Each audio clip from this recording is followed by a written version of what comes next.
Dhiirri aarsii keessaa maqaa qabuu fi gurra qabu tokkolleen isaa dhala aarsiitti naa jedhamu dhala aarsii hin fuunes. Ragaa wajjin sirriitti mutee kun murtee jirtu. Sirriin argeeffadha. Impoloti. Dhiirri aarsiidhaa ka mataa qabu, ka gurra qabu, ka ija qabu, ka fuula qabu, ka namni beeku, ka dhala aarsiidhaa fuudhee jaartiidhaaf qabu hin jiru. In politics leader Jawar Mohammed, in famous TikTok Asli Malat, in artist Oromo Georgie Abbu, Murteza Haji, Andaram Gosa, in famous TikTok Reddy Adam, Nasir Anole, Kiara Bashir, Hullum Barsi League Malats, Bahorma Barsi Minamin Adamana Guruchu Adil, Hinkaban. يلا هذا in politics. أما كسرنا رجع فدالا. يو فيت عندهم ما جاء إياه. يو فيت ما جاء وجا. أمو أقول تك أنت لا. إنجرا أباچار أمو دي فما أقول تك نابس. واني مجرو خنا رجع وجينا مجرا. كوني جبل ليه مثل ليدا. سوا مثل ليدا. كوني وانا كاس. arsii keessaa dhiirri ijaa fi gurraa fi maqaa qabu hadhala arsii fuudhee jaartiidhaaf wajjin galaa jiru yoo jiraate waan topic dhaga'uuf qophiidhaan natti himuu dandeessa. Jawar Mohammed wallaggamoo Booranaan eegalee arfaase. Si koomandoo keessaa intala takka osoo haalsi miila akkasiin miicuuf hin godhin hararge dabe. Waati shuu gaafii guddaa haa ta'uu qabu ammaa. Gaafii guddaa haa ta'uu qabu ammaa. Suruh Arab sinyal, gafin ki yagudan ilman su komando rang kabu. Mal tu mal te diri kesan kamaga kabu kaya kabu kasamu kabu dala te sanit tinajam ne dapat anggapin ki. Marka samu cufe jala yang ka.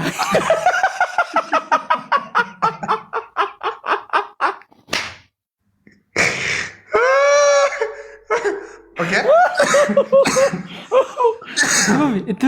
Toko kana.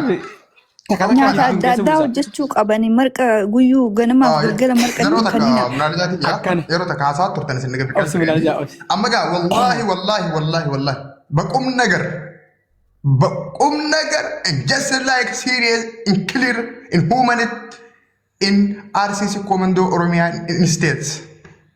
Wanama haasaa jirru kun waan dhugumatti Oromoo kutaa RC keessa jiru rakkoo shamaraa bakka san jirtu jira. Shamaran arsii karaa cufuun lubbuu teessan wareeguun dhiiga keessan dhangalaasuun dhiirri maqaa qabu keessan isin dhiisee isin jibbee haalsi akka isin miinyeef lagatti isin haree dhala ganda biraa haadha manaa godhatee wajjin godhaa jira kanaaf mirga qabdanii gabbaatee karaa cufaa. Amma caalaa kiyya qabxii lammafattiin si dhufaa.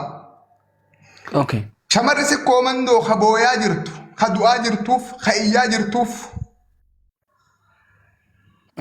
Sagalee marqaaf ta'an jiran.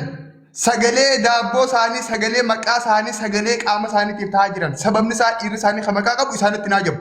Jarri kun sagalee marqaa ta'an jiru. Dhuguma rabbi walitti himna taanaan sagalee marqaa ta'an jirtan.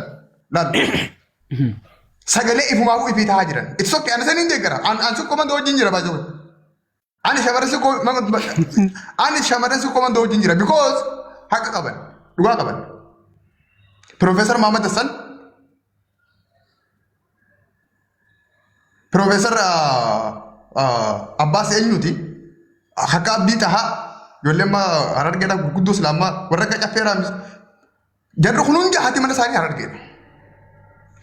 Profesor Isqeel Gabbisaa, Dr. Ittaanaa Habtee, Yaayaa Bashiir yoo deemtee itti ilaaltee namni kun hundi nama naannoo isaa fuudha. Garuu arsii keessatti aadaan kun hin jiru. Shamara si koomandoo rakkoo qabamoo fakkeenyaaf amma achi keessatti wanni beekamaan tokko rakkoo gabbaraati beekamaan injas rakkoo gabbaraati. Garuma Jawar Mohammed dubartii si komandoo gabbaruu dadhabee harargee fi wallaggaa fuudhaan hangatti rakkoo maallaqaan qabu Jawar. Rakkoo gabbaraa tan tahintu rakkoo biraa jira si komandoo keessatti. Taayyoonni kun arganii. Rakkoo marqaa sammuu cufuuti tokko itti fufeet. Rakkoo gabbara qofan tahintu dhiirri isaanii gurguddaan baqatee ganda biraatti akka inni waliigaltummaa gaafatu godhaa jirtu jira. Shamarran si komandoo dura rakkoo kana keessaa baasuu qabdan furachuu qabdan. Sanboota dhiira keessan irra qabsaa'uu qabdan dhiira keessan qabachuu qabdan. Ani si wajjin jira namni siyaasaa. Amma gaawwee marqaa yoo si deebi'e jarri kun sagalee marqaa ta'aa jiran osoo hin taane marqaaf bo'aa jiran osoo hin taane hinaaffaadha, xiiqiidha, mormiidha, aanummaadha, ni ganaman, ni darbaman akka zubaalaatti ilaalaman dhiira isaaniitiin kanaaf dhiira isaanii irratti hiriira bahaa jiranii ani isaanii wajjin hin jiran hin deeggara. tokko naa qaban kalama sadaffatti si dhufa amma intalatti gaafa deebine intalonni bajammaraa gisee qaalii hadir martuu godhuu diddi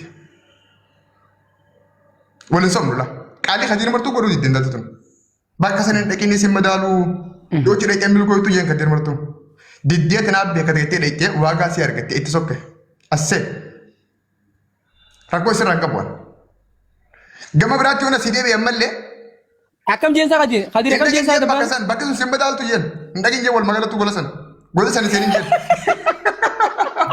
maal jechuu dabbal. Ani beeku Kadiri Jamal din beekan. Kadiri Jamal din beekan. Laala keessa yoo haasofani waan waliin buutu. Akaako yaada isaa waliin qabadhu digisee ni carraa muutii godhate ani tufatte gaafa isaa qabadhu seef qofa godhate. Beeku yana barreeffadhu yoo gaafa qabaate booda nagaa qabda. Ani waan hin jiru qabxii fi ragaa wajjin haasoo jira waan takka illee tamamii fi shakkiin qabne waan isin beeyne haasaan jiru baay'ee. Yoo isinuma haasoo kana miidheessee tumma soor goofisoo qotti godhee himu jiraadde malee isin hundi waan haasoo kana qofa qabdan. Kadir martuu intala tanarrattis yaada kannate akkaawuntii maayikii kagubatte yaada kannate waan hamzaa hajii dubbaterrattis wadala harree yaada kannate Kadir martuu asli fi mubaarak deemata barotti hundarra yaada kannachaa jira. Yaadni Kadir martuu intala tanarra kannate yoo jiraate gurbichinis hin madaalu goltitunis hin madaaltu bakka san seenuun qabdu taa'iyyeen diddee dhaqee cabdetti. Aseen jammaan obboleessa Kadir martuu because Kadir martuu dafee waa arka waan inni isin irraa arke san anuun beeku isin san bira arguu dadhabdee dhaqee waa gaasii argatte amma intala dheengadda isaanitti heerumte ta torbaan hin guutin intala dubrummaan irraa fuudhamte ta hudduun madaa mandara guutuudhaan marqaadhaaf jaanii fuula gad deebisanii gacharanii namaan hin kenne gachaanii jiranii mi baga jaaniin isiif godhe hanumta haa dharawu dhageeffat waan naafii fi Kadiruun bannaa wal godhan ni beekna nuti takkaa namni naafii attaa godhe yoo jiraatan argee keessaa nam tokko naafiti. Kan tu ini bu. Gaafa asitti nagaa jiru. Hamzaa jikana rasutu. Hamzaa jikana rasutu. Asitti appilee tana fe'amasa turte tiktaa gubbaa turte Duubaay turte ijaaza dhalaa wajjin buuti dhiiraa wajjin buuti. Asitti nama afaan sii keessaa baay'ee waa'ee walqunnamtii saalaa baasee haasaa turedha. Fiidoon sii lafa jira yoo barbaadan sirriin kanna.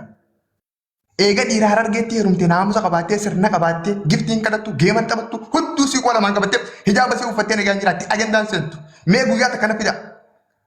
Asitti osoo hamzatti na heerumin dura nama kanaan turre nama geemaa turte kadhattuu turte ijaajaa fi minaamini hundaan shakkamaa turte afaanii baafattee geechisa fuuda biree dubbachaa turte asitti mataan si tamma akka shaqa fakkaatu tun garuu eega hamzatti heerumte sirnaan naamusaan teesse. Maayikiin hangammaatti geeman dibne baay'ee wayi.